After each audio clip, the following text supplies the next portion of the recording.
L'Australie a signalé des plans pour des lois sur les armes plus strictes lundi, alors que le pays a commencé à pleurer les victimes de la fusillade de masse la plus grave depuis près de 30 ans, au cours de laquelle un père et son fils ont tué 15 personnes lors d'une fête juive sur la plage de Bondi à Sydney.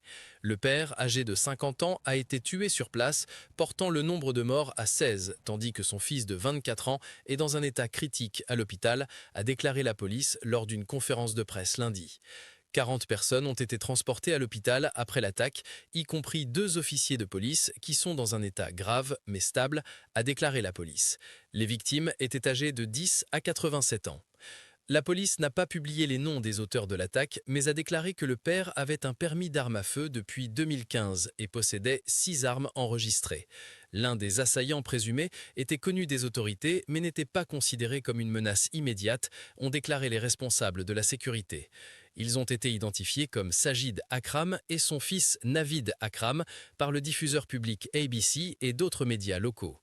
Le ministre de l'Intérieur australien Tony Burke a déclaré que le père était arrivé dans le pays en 1998 avec un visa étudiant, tandis que son fils est un citoyen né en Australie.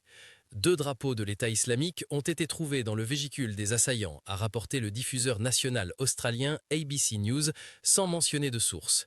La fusillade a soulevé des questions sur la nécessité de renforcer encore les lois sur les armes à feu de l'Australie, déjà parmi les plus strictes au monde.